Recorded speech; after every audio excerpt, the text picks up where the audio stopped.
sebenarnya masalahnya adalah orang beranggapan bahwa begitu diambil lemaknya, ya sudah, cukup. Padahal nggak di situ. Dia harus bisa memaintain.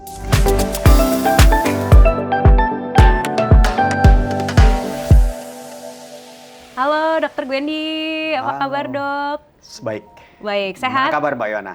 Saya baik, sehat dok. Ya, Oke, nah dok, hari ini terima kasih banyak sudah datang di acara Maya pada Hospital Podcast. Jadi kita mau ngobrol-ngobrol sedikit nih dok, terkait kesehatan tubuh, khususnya untuk perempuan pasca melahirkan. Ya. Nah, jadi ini kan adalah salah satu expertise dokter juga ya, terkait dengan kesehatan tubuh, penampilan. Nah mungkin dok, apakah dari pengalaman dokter berinteraksi nih dengan ibu-ibu pasca melahirkan, apa saja sih keluhan mungkin yang biasanya itu dialami oleh ibu-ibu mungkin terkait kesehatan tubuhnya atau penampilannya gitu ketika mereka setelah selesai melahirkan?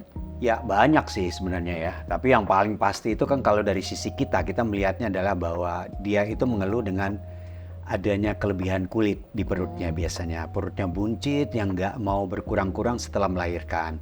Dan kadang-kadang numpuk di bawah.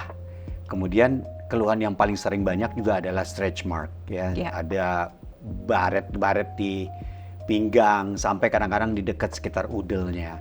Kemudian juga kalau udah cukup lama kadang-kadang perutnya tuh nggak pernah bisa kempes-kempes walaupun dia udah melakukan semua kegiatan. Baik itu olahraga, sudah mulai semua dilakukan treatment dan itu tidak berhasil mereka atasi. Nah ini disebabkan oleh banyak faktor. Nanti mungkin pada saat itulah kita akan menerangkan apa aja sih yang bisa dilakukan untuk mengatasi hal tersebut. Oke, nah dok mungkin aku penasaran sedikit kali ya dok, karena kebetulan belum pernah hamil nih. Nah jadi kan biasanya kalau ibu hamil itu kan perutnya pasti membesar kan ya, mengikuti nih. Nah lalu setelah udah melahirkan kan bisa kempes lagi, tapi apa sih yang membuat dia tadi sulit tuh kata dokter untuk bisa kembali ke bentuk semula gitu? Ya jadi sebenarnya gini, si bayi muncul nih ya, dia dorong otot kita tuh ada rectus abdominis yang biasanya six pack yang diliatin orang-orang itu loh. Nah otot itu diikat oleh namanya fasi di antara otot. Nah pada saat dia anaknya bayinya membesar, kemudian otot pengikat ini melemah. Nah pengikat ini nggak bisa diatasin kecuali salah satunya adalah cuman hanya dijahit. Nah pengikat otot ini nanti kalau dia makin lama makin kendor, itu makin kelihatan buncitnya dan itu tidak bisa dicoba diatasin dengan berbagai exercise, tapi biasanya tidak berhasil karena exercise-nya juga tidak mungkin dilakukan terus-menerus gitu.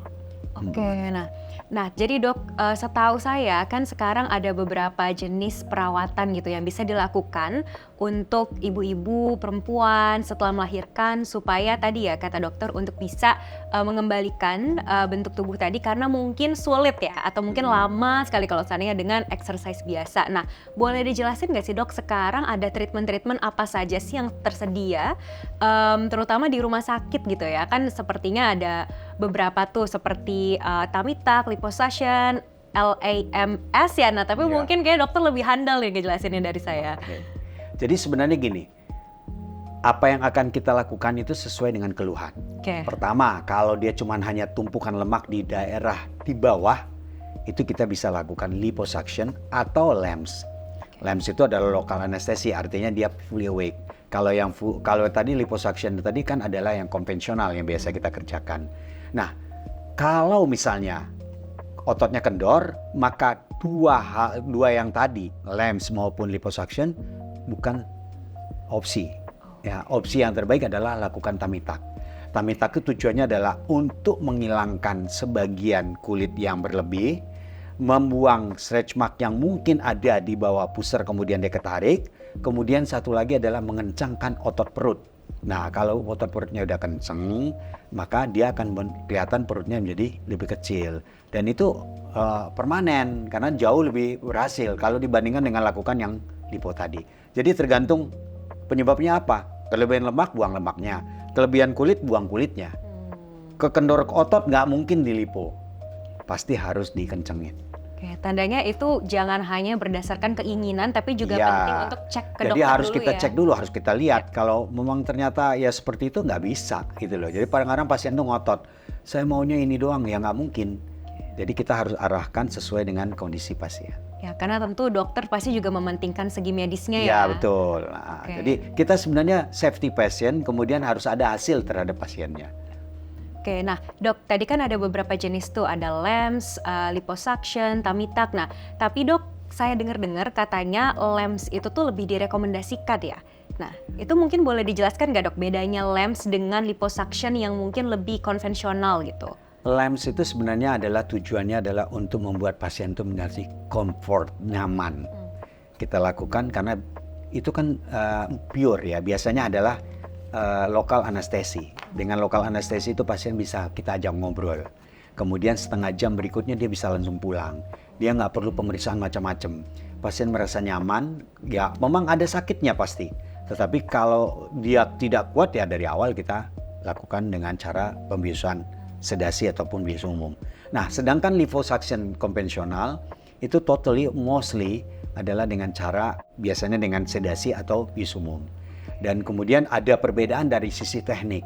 Kalau LEMS kita menggunakan kanul kecil, tidak menjahit, hanya membuka luka aja, membuat luka, kemudian tidak ada sayatan, membiarkan lukanya terbuka. Sedangkan kalau konvensional biasanya kita sayat untuk membuat kanulnya masuk, karena kanulnya relatif lebih besar, kemudian kita jahit setelahnya. Jadi ada perbedaan.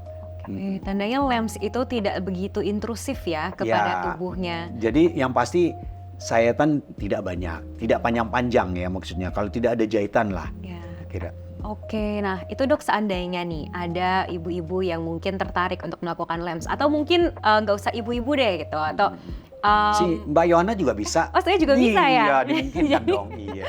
Yang penting untuk menarik lemak-lemak yang mungkin lemak berlebih. Yang mungkin berlebih pada daerah tertentu. Oke, nah tapi seandainya nih dok, kasusnya ibu-ibu habis melahirkan lalu berconsider untuk LEMS. Nah itu ada ketentuan tertentu nggak dok? Misalkan harus berapa bulan setelah melahirkan atau kayak nggak boleh ada riwayat penyakit gitu misalkan.